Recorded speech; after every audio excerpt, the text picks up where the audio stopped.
Shalom, Kol Haloyim, Yahweh, Ba'ashem, Yahushai, Ba'ashem, Rachakudash. Double honors to our apostles and elders of Great Millstone. Peace and blessings to the elect. Yeah, this is from TikTok once again. Just finding all my videos from this app because there's so much news, so much things happening around the globe. It's very easy to just get videos from the site or app. But as you can see, it says you can escape death with a head transplant. So let's check this out. This is going to blow your mind. A startup company called BrainBridge announced today that they believe that they will be able to successfully perform a head transplant surgery in the next 8 years. The way that this would work is you would take a person with a perfectly healthy and active brain, but their body has cancer or paralysis, and transplant it to a brain-dead donor body. What's crazy is that they said that by doing this, the person that's receiving the new body would still be able to maintain their memories, cognitive abilities, and consciousness. They say that the brain could last several hundred years if it had a good working body, and that might be a potential in the future, but that this would also give people with different ailments a second chance. The procedure is advanced and way over my head, but it uses robotics and AI technology to make sure that the precisions and refusing are exact. It's crazy because you have to wonder if somebody that was 6'4" will end up 5'6", or the other way around. Yeah, so this right here is Esau's form of salvation. It's one of them. And he's trying to play God, trying to be like the Most High and have control over life and death. That's what this is. So they're saying that there's this company, and I verified it. The company is called BrainBridge. BrainBridge, the world's first head transplant machine concept. So this is them right here. Look at that. Developed in collaboration with some of the world's leading neuroscientists, engineers, and supported by forward-thinking investors, of course. So what they're saying is, they're saying that you can take somebody that has paralysis or cancer in their body, but they have a perfectly healthy and functioning brain.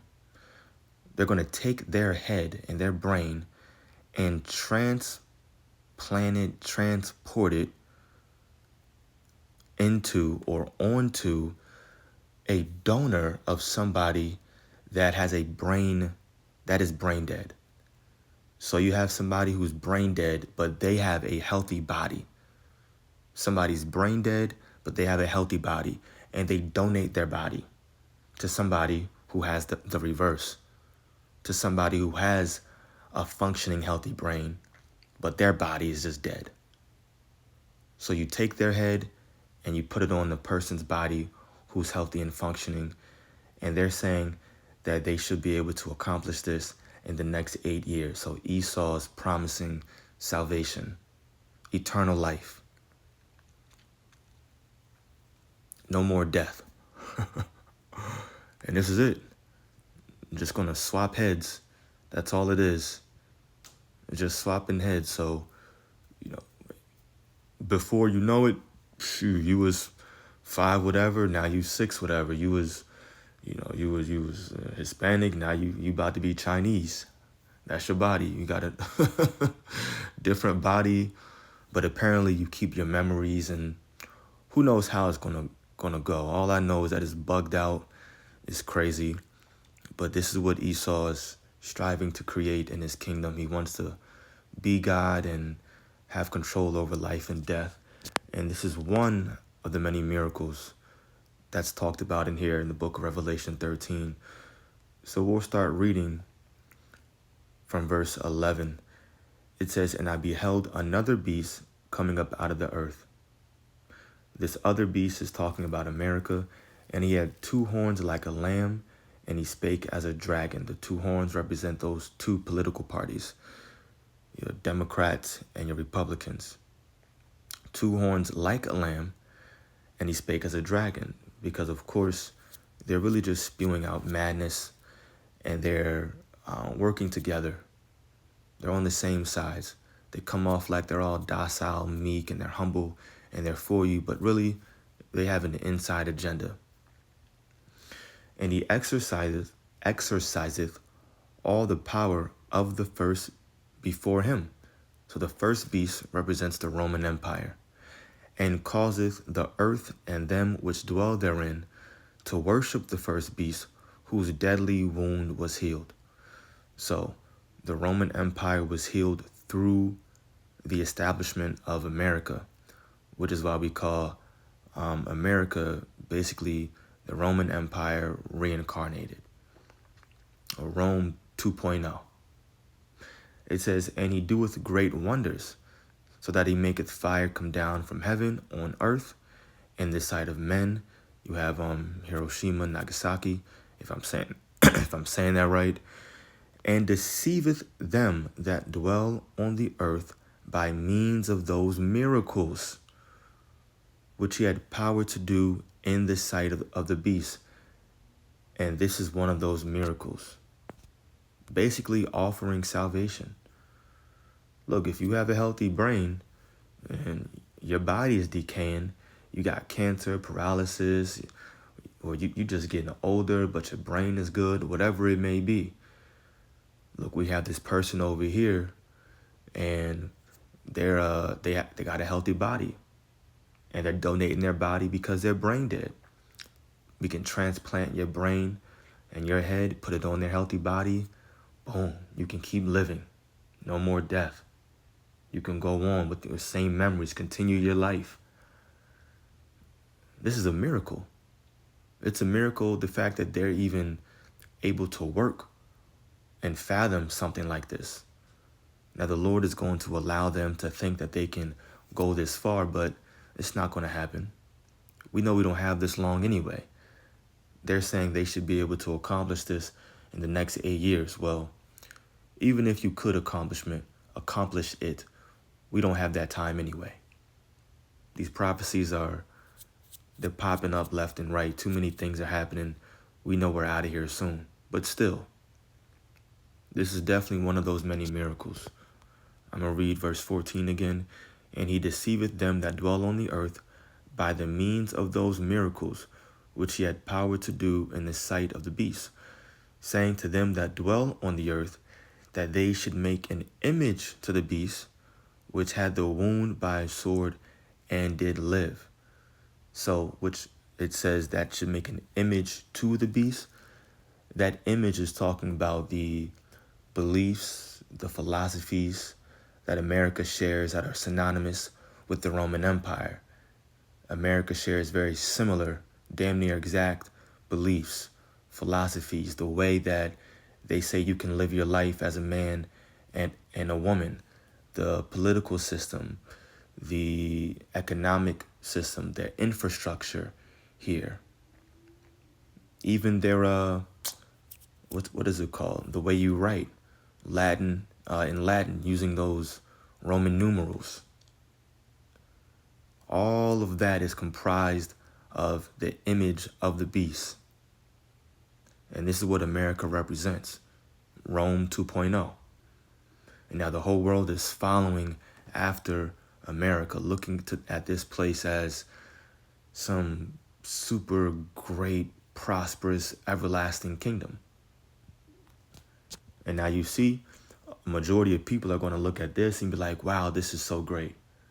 The same thing they're doing with the chip, which is the mark of the beast, making it seem or come off as if it's the greatest thing ever, greatest invention ever for humanity. Oh my gosh, we can pay for things with something in our hand. Whoop-de-doo. You can put something in a chip in somebody's head, and now that person can walk again. It's another miracle. That's all it is. Now the world wanders after America. Wow, look at this place. Something to really look forward to. Let's go there. Let's live there. But that's all coming to the end anyway. A lot of people, I'll say, are able to read between the lines and see that America ain't it. But Esau is going to keep striving unto the very end, as he's supposed to. He's got to keep fighting for his kingdom, so it's cool. I'm going to jump over here to 2 Thessalonians chapter 2.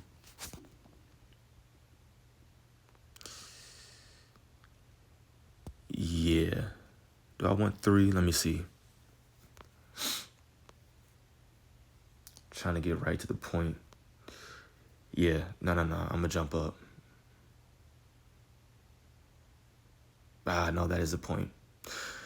2 Thessalonians 2 verse 3, let no man deceive you by any means, for that day shall not come, except there come a falling away first, meaning our people fell away from our land and our nationality, who we are, and our power. And this happened primarily during and right after 70 AD, where there was that Roman persecution and we were pushed out of our land. And we had to flee. We fled everywhere, primarily a lot of us to the western coast of Africa, but also all throughout Europe, everywhere, right? That was a part of our scattering. So that's the falling away. It says, and that man of sin be revealed, the son of perdition. This is talking about Esau Edom, the so-called white man. It says, who opposeth and exalteth himself above all that is called God. Excuse me. And that's the point I wanted. Who opposeth and exalteth himself above all that is called God. So he looks at himself as God. As a matter of fact, this man thinks he's higher than God. They've said it before, we don't need some mysterious God in the clouds, right? AI is our new God. They've made statements like that, and that's what they really, truly believe. Who opposeth and exalteth himself above all that is called God, or that is worshipped, so that he as God sitteth in the temple of God, meaning over the Israelites, showing himself that he is God. So he really believes that he is the Most High. He wants to keep all nations below him, especially the Israelites, and have control over everyone and everything. He wants you to believe on him, have faith in him. He can offer you salvation. He can give you food and water. Just take the chip. You want to live forever? Transport or transplant your brain, your head. So you can come to Esau for food and water. You can come to him for everlasting life now. See, this is his goal, to be like God and to have control over everything, especially life and death. This man is crazy. This man is crazy. I'm going to jump to verse 7. For the mystery of iniquity doth already work. Only he who now letteth will let until he be taken out of the way. And then shall that wicked be revealed. And he's being revealed everywhere, left and right in these end days. Whom the Lord shall consume with the spirit of his mouth, referring to the prophets, and shall destroy with the brightness of his coming, the chariots. Even him whose coming is after the working of Satan, with all power and signs and lying wonders, and with all deceivableness of unrighteousness. Even him whose coming is after the working of Satan. That's what these people are. They're true Satanists. They believe and they worship Satan. That's where they get their power from the left-hand side. Offering, and all it is a fake form of salvation, a fake form of, everlasting life. And of course I'm using that phrase because that's what the Bible promises for the Israelites. But he's trying to do his best to create that. But they come to do the bidding of Satan, with all power and signs and lying wonders, and with all deceivableness of unrighteousness and them that perish, because they received not the love of the truth, and they might be saved. So the Lord is going to allow Esau to deceive a lot of people with all these different miracles. But of course, the elect is not going to be swayed. The elect is going to stay on the right path towards receiving salvation, being able to see through these things. Right? I'm going to end off with one last precept. This is 2 Corinthians 2 verse 11. Lest Satan should get an advantage of us, meaning get over on us. For we are not ignorant of his devices, meaning we're not ignorant of his evil schemes, of his plans. When you're not ignorant, it means you're in the know, because ignorant means you just don't know. So we can say, for we are knowledgeable of his evil schemes. And this is one of them, and the chip is one of them. So Lord's will, this was edifying to the elect.